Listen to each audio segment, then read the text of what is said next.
es décoratrice depuis 2017, issue d'une reconversion. Donc, tu as été à Londres et puis tu as travaillé à Nantes. En tant que décoratrice, toi, tu montres ce que tu fais à la fois chez tes clients, mais aussi sur ta propre maison, tu rénoves. J'avais vu que tu étais passée dans le chantier podcast. C'est un super podcast que j'aime bien. Sur le thème de donner du cachet de maison qui en a pas. C'est super intéressant ça. Ok. Sur Instagram, j'avais vu qu'effectivement, tu arrivais bien à mettre en valeur les lieux, que ce soit ta propre maison, celle de tes clients, qui avait vraiment une patte en fait qui ressortait, qui avait vraiment ton style à toi, qui avait des idées que je voyais pas partout. Je me souviens d'une verrière chez une cliente qui était en bois avec un petit peu sculpté. Voilà, qui était vachement jolie. Et puis j'aime bien aussi ton style dans ta maison. J'adore un peu vintage comme ça, bohème, avec des meubles chinés. Enfin, c'est tout ce que j'aime. J'adore. Merci. Et du coup, comme tu as cette patte particulière et reconnaissable, en fait, je me disais voilà, que tu étais bien placée pour parler du sujet de la déco, enfin, de la manière dont on affirme son style dans la décoration, comment on prend confiance en soi, comment tu as pris confiance en soi, comment, d'une manière générale, les gens peuvent prendre confiance en eux et développer leur propre style. Et du coup, ça m'amène à ma première question. Donc, que ton parcours, il est intéressant par rapport à la déco. Tu avais fait donc par rapport à cette reconversion. Est-ce que le fait d'être reconverti, déjà, ça a un impact sur ou est-ce que ça a eu par le passé un impact sur ta confiance en toi en tant que décoratrice, positif comme négatif? Alors, déjà, merci pour l'introduction, pour tout ce que tu as dit de sympa, de mon travail, etc. Alors, est-ce que ma reconversion a eu a eu un impact sur ma confiance en moi en tant que décoratrice? Oui et non, parce que la confiance en soi, c'est quelque chose qui se construit. Et on va dire que j'avais confiance en moi dans les tâches, dans les choses que je savais faire de mes expériences précédentes, donc toute la partie commerciale, service client, que je savais que je saurais transposer à la décoration intérieure et à ma façon de créer un lien avec les gens, avec mes clients. Et après, dans mon métier de décoratrice d'intérieur, j'ai créé aussi ma confiance en moi au fil de mes expériences, notamment personnelles, puisque j'ai commencé par rénover un appartement. J'ai créé un blog pour parler de cette rénovation qui s'appelait Home by Marie. Et finalement, en parallèle, j'ai fait ma reconversion et du coup, Home by Marie est devenue mon entreprise de décoration intérieure. Donc, oui, ça a impacté ma confiance en moi parce que je suis partie d'un autre métier. Donc, oui, le syndrome de l'imposteur était présent comme pour tout le monde quand tu commences quelque chose de nouveau comme ça. Mais au fil déjà de ce que j'avais déjà fait, j'ai aussi gagné confiance en moi puisque je voyais des résultats dans ce que je faisais moi personnellement déjà. Ah, c'est chouette, là. Ouais. Oui, oui. Hyper clair, effectivement, ouais. Est-ce que du coup, il y a eu des moments de doute, de remise en question, que ce soit dans la rénovation de ta maison ou pour aussi tes clients, par rapport au projet de tes clients? Alors, le doute, c'est quelque chose qui, pour moi, est présent pour tout le monde, chez tout le monde et c'est pas quelque chose de obligatoirement négatif parce que le doute, ça fait réfléchir, ça fait rechercher et ça fait donc évoluer, la réflexion et la solution.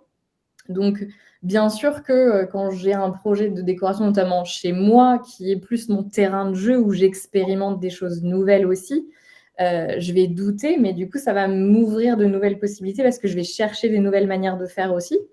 Et pour mes clients, c'est un peu différent puisque là, mon travail est de répondre à leurs doutes.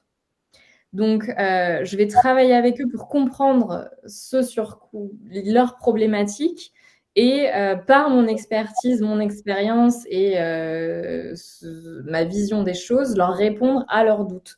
Donc voilà, le doute pour moi c'est quelque chose qui est partout et tout le temps. Enfin, mais ça fait avancer la réflexion plus que ça l'empêche d'avancer. Oui, c'est vrai. Ouais, c'est vrai, carrément, carrément. Le tout, c'est de pas s'engluer dans le doute et tout ça au point que ça nous paralyse et qu'on ne puisse plus avancer parce qu'on est complètement dans le doute, ouais. Ouais, et oui, par contre, il faut pas, oui, que ce soit. En fait, si on doute trop, on fait rien, et c'est là où est le danger. Mais par rapport à moi et ce que je fais, non, c'est pas. Bien sûr que le doute existe, mais c'est pas quelque chose qui m'arrête en fait. D'accord, ouais. Et du coup, par quelles étapes t'es passée est-ce que en fait cette confiance en toi et ce fait d'être à l'aise comme ça avec le doute, est-ce que c'est quelque chose qui a toujours existé chez toi ou est-ce que ça s'est construit étape par étape, année après année Ça s'est construit, je pense. Enfin, je suis partie de projets qui étaient à moi personnellement. Et après, moi, la décoration, ça a toujours été mon espace créatif. Et si j'ai eu une vie professionnelle avant d'être décoratrice, c'est parce que je voyais vraiment ça comme un terrain de jeu pour moi. Depuis toute petite, j'ai toujours décoré, réaménagé, réagencé les lieux dans lesquels je vivais, même temporairement. Et c'est devenu quelque chose de beaucoup plus concret quand j'ai acheté mon premier appartement et que je me suis dit que vraiment, ça allait plus loin que juste un passe-temps. Et donc la confiance en moi, elle est venue du fait aussi que c'est ma créativité qui me servait. Enfin, c'est quelque chose qui est avec moi tous les jours. Et je vais quelque part et je vais regarder un film, je vais pas regarder juste le film, je vais regarder les lieux, les maisons, les façons. Enfin voilà, j'ai toujours été attirée par ça. Donc c'est aussi mon œil à moi qui est attiré par ça. Donc la confiance en moi aussi se construit vis-à-vis du fait que j'ai l'œil pour tout ça. Et du coup, ta question, c'était comment je travaille sur cette confiance en moi, on va dire. Ouais, par exemple, t'es passée effectivement pour En faisant des projets, tous les do it yourself que je faisais, toutes les petites étapes sur lesquelles je suis passée, en fait, expérimenter m'a permis d'obtenir cette confiance que j'ai. Et aujourd'hui, quand j'ai une vision de quelque chose, je me dis, il y a un moyen de le réaliser, il faut juste que je le trouve. C'est plus ça mon problème. ouais. Oui, je vois. Ouais, moi j'aime bien aussi des fois que par rapport au film, moi je rebondis là-dessus parce que moi aussi quand je regarde un film et tout ça, je me dis ah c'est trop beau sa lampe et tout ça alors que c'est un moment hyper dramatique et qui n'a rien à voir avec la déco des fois. Bon, là on l'a pas ce truc-là, mais oui moi aussi je regarde beaucoup les décors. Là, du coup, je vais passer à la deuxième partie, et c'est le rapport plutôt des gens à la déco et tout ça. Donc, est-ce que tu penses que le regard des autres et les tendances, tout ce qu'on peut voir sur les blogs, les magazines, Instagram et Pinterest, etc., ça influence trop nos choix dans la déco? Est-ce que ça a trop de poids dans nos choix déco? Alors, il y a un côté oui, il y a un côté non. Pareil, je vais jamais avoir une réponse complètement parce que c'est très subjectif tout ça, la confiance en soi, la décoration, l'esthétique. Du coup, oui, il y a une influence de ce qu'on voit sur les réseaux, sur ce qu'on voit chez les autres, et on peut être influencé surtout si on rebondit sur la première partie qui parlait de la confiance en soi. Si on manque de confiance en soi, on est facilement influençable parce qu'on ne sait pas vraiment ce qu'on aime et ce qu'on n'aime pas. Mais aussi, la balance de tout ça, c'est que moi, je me sers par exemple beaucoup de Pinterest. C'est un outil très important dans mon quotidien, que ce soit avec mes clients où je leur demande d'imager les choses qu'ils aiment, enfin les choses qui les attirent, ou moi aussi pour transmettre ce que je fais, je le mets beaucoup sur Pinterest aussi pour montrer ma patte, comme tu disais, enfin ma façon de faire les choses. Donc, il faut prendre les réseaux et les avis des autres comme un outil, en fait, pour faire grandir sa réflexion à soi-même, je pense. Mmh. Oui, je suis d'accord. Ouais, c'est ce que j'essaye de faire moi-même par rapport à Pinterest, à toutes ces influences et tout ça. Il y a du bon, il y a du moins bon. Il faut faire sa petite tambour dans son coin. Et puis, c'est un peu ça, en fait. Mm. Et du coup, oui, aussi, il y a quelque chose que j'ai vu régulièrement, que ce soit sous des vidéos sur YouTube, sur les réseaux sociaux, enfin un petit peu partout. Peut-être même dans la vraie vie, j'ai déjà entendu ça en disant que j'étais passionnée de déco, mais des gens qui disent, par exemple, ah, moi, j'ai aucun goût, j'ai pas de goût. Et comment tu réagis, par exemple, quand tu as des personnes comme ça, que ce soit dans ton cercle familial ou parmi tes clients, qu'est-ce que tu leur dis et comment tu les aides à définir un petit peu plus ce style? Enfin, moi, je prends ça comme un challenge parce qu'en fait, c'est pas qu'ils ont aucun goût, c'est qu'ils ont plus conscience de ce qu'ils aiment pas que de ce qu'ils aiment. Enfin, généralement, j'ai déjà eu des clients, j'ai même assez régulièrement des clients qui me disent alors, j'ai pas de goût, j'en ai eu, mais plus sur le ton de l'humour, mais j'en ai qui me disent je sais pas ce que j'aime ou j'arrive pas à prendre de décision, y a rien qui. Voilà, je vois. Soit je vois trop de choses et je sais pas ce qui est bien, ce qui est pas bien, soit je vois rien. C'est un peu ça. Et en fait, l'idée, c'est de se dire que moi, ma façon dont je travaille, c'est que je replace l'humain et la personnalité et les besoins de la personne au centre de mes projets. Plutôt que de se demander, en fait, plutôt que de se dire j'ai pas de goût, on a tous des choses qu'on aime ou qu'on n'aime pas. Et d'ailleurs, les couleurs, c'est assez franc. Il y a le vert, par exemple, c'est une couleur, on aime ou on déteste. On n'est pas, on n'est pas neutre sur enfin, j'ai rarement rencontré des gens neutres. Et même dans ces couleurs-là, il y a des sous-teintes. Tu as des bleus-verts qui vont plaire. J'ai une cliente, elle m'a dit, j'aime pas le vert. Et tout son espace, il est dans les bleus-verts. Parce qu'en fait, elle aimait le bleu-vert, mais pour elle, c'était pas du vert. Donc, enfin, moi, mon job à moi et ma façon de voir les choses, c'est plutôt d'aiguiller la personne. Déjà, je vais regarder la personne quand j'ai arrivé. Je vais arriver, ok, sa décoration n'est pas faite, mais il va y avoir des petits détails. Je vais voir qu'elle aime voyager dans certains pays. Je vais voir qu'elle aime, je sais pas, qu'elle aime aller se balader à la mer, qu'elle aime les plantes, qu'elle aime, enfin, je dis elle, il aussi, hein. Et du coup, je vais regarder sa façon de s'habiller. Il y a des personnes qui vont dire j'ai pas de goût et qui vont avoir des énormes motifs sur leurs vêtements et qui vont bien les porter. Et tu dis, mais si, vous avez du goût. C'est juste que vous n'avez pas peut-être le goût qui est tendance en ce moment.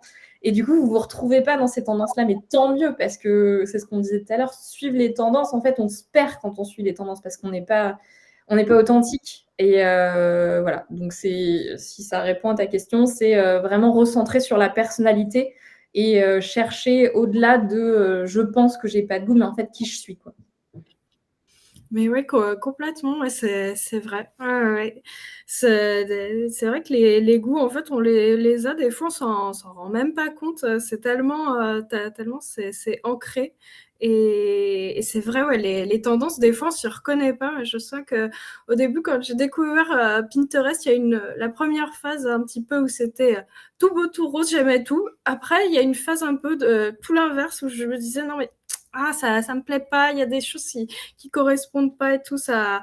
J'arrive pas à retrouver des images qui vraiment me font le coup de cœur, quoi. Et après, j'ai commencé à m'intéresser vraiment au vintage, à la brocante et tout ça. Et ça a fait tilt tout de suite. Je me suis dit, ah, mais c'est ça mon style, en fait, c'est tout ce qui est vintage, brocante et tout ça.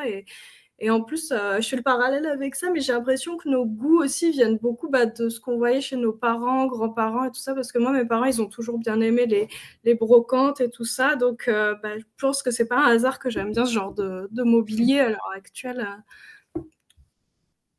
Oui, on est influencé C'est aussi vraiment... par, oui, on est influencé aussi par nos origines et nos histoires personnelles, c'est sûr. Et justement, la décoration peut retranscrire aussi, et doit retranscrire pour moi cette histoire personnelle. Alors, il y a des choses Moi, je sais que j'ai grandi dans une maison où tout était marron.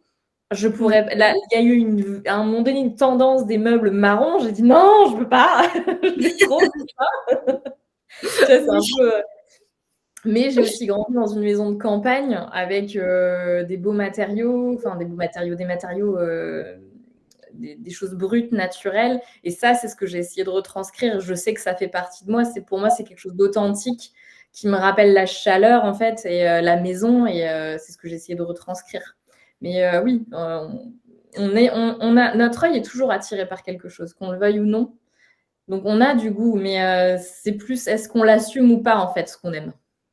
Oui, ah oui, carrément, carrément, tout à fait. Et du coup, bon, la question suivante aussi, c'était comment est-ce que tu aides les clients du coup à exprimer, ou même ça peut être des personnes qui demandent conseil, comment justement les aider à exprimer pleinement leur personnalité en déco sans peur du jugement des autres, et comment les aider en fait à oser comme ça, donc à se révéler un peu trop ses goûts et du coup les exprimer après, vraiment sauter le pas, se dire allez je fonce, j'exprime mes goûts dans ma déco et faire en sorte que ça leur ressemble, quoi. Mais là encore, c'est aussi une question d'avoir confiance en soi et au-delà de la décoration. L'exemple que je prends souvent, c'est que je peux avoir le même appartement, je vais avoir deux clients qui ont deux vies différentes avec deux personnalités différentes.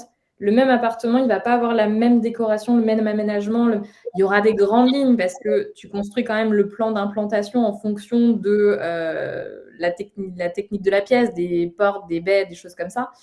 Mais ce que je vais mettre à l'intérieur, c'est aussi la façon de vivre et la personnalité de mes clients.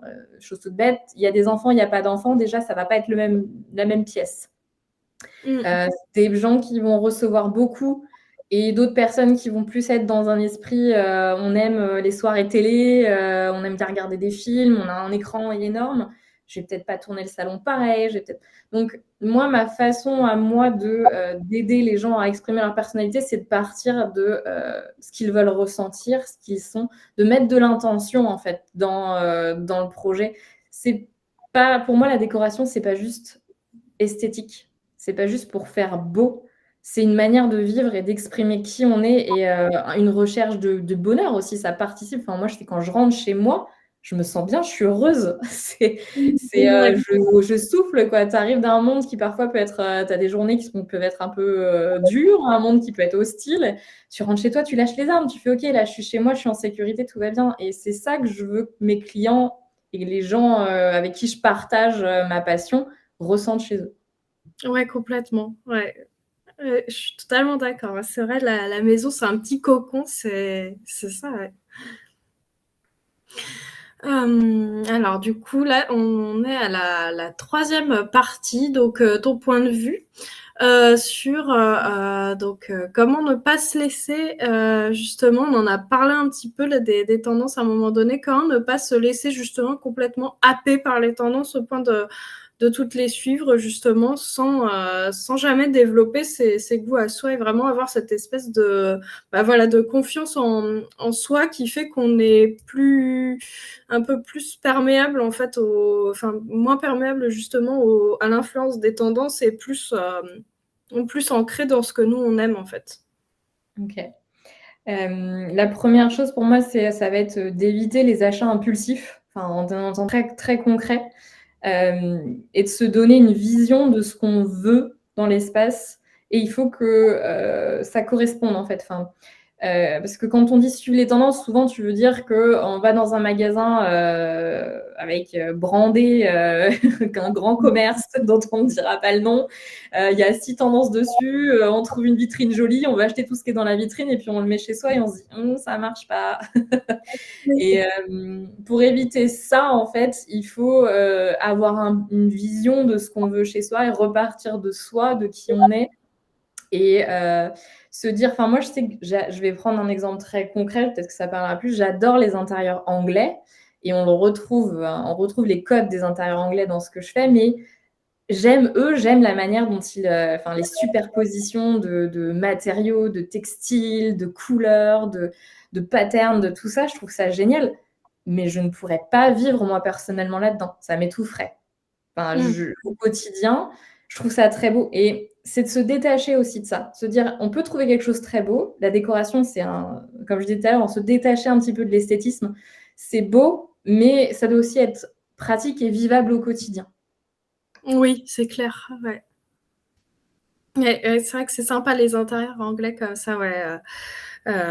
Les chalets aussi, tout ce qui est un peu chaleureux, mais c'est vrai qu'au quotidien, ça peut être étouffant, ouais.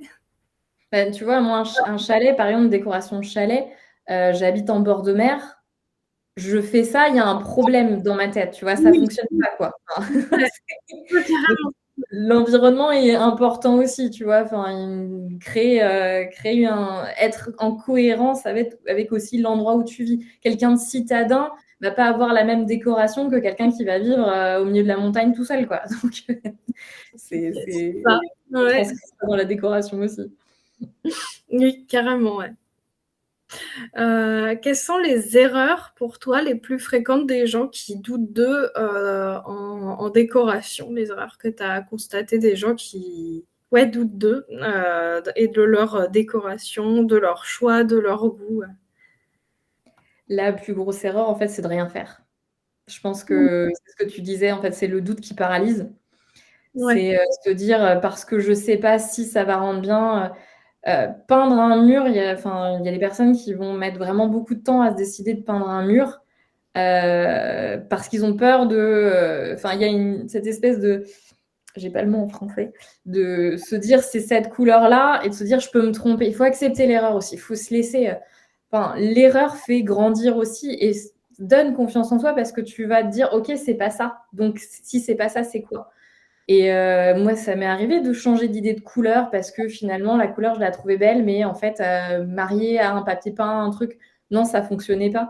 Et c'est ouais, se laisser le droit de faire des erreurs aussi. En fait, alors, je parle de mes projets perso, hein, parce que mes projets clients, on est sur une autre dynamique.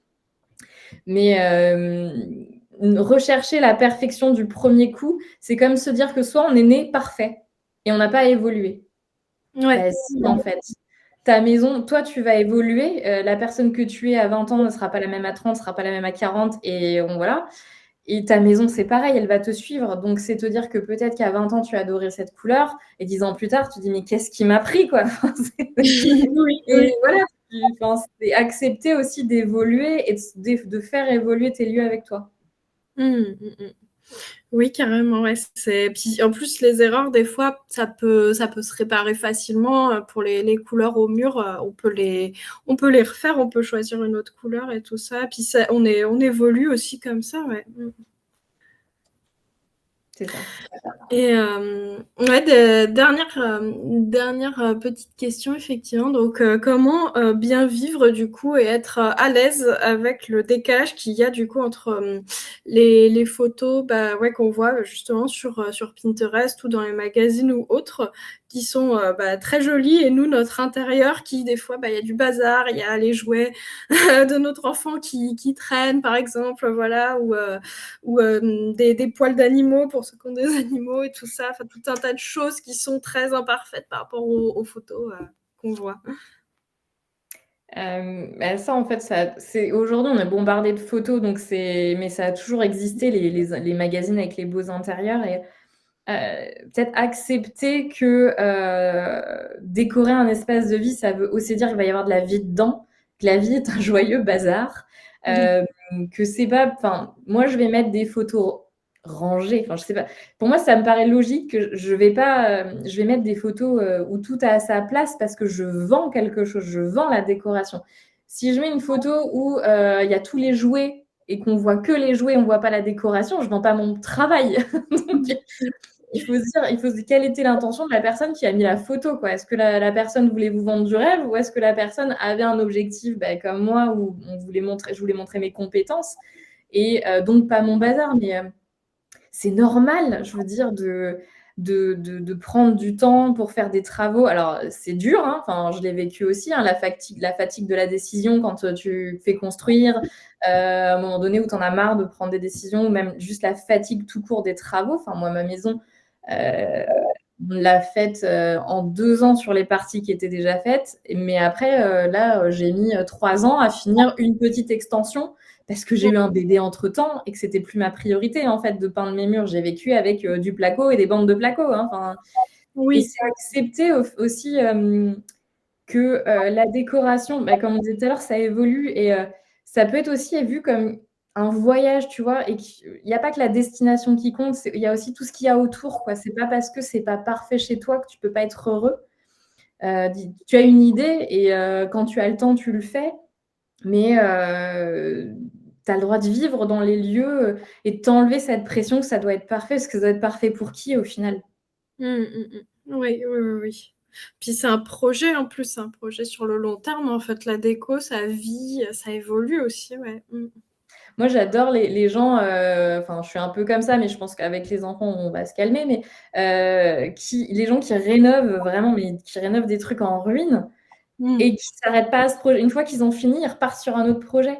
Parce qu'en fait, c'est une sorte enfin, c'est quelque chose à laquelle tu deviens addict, le fait de voir tes idées prendre vie. Et moi, c'est ce que je fais au travers de mes projets clients, en fait. Ma créativité, je la vois prendre vie et ça, c'est trop bien, c'est le top. Ouais, c'est génial.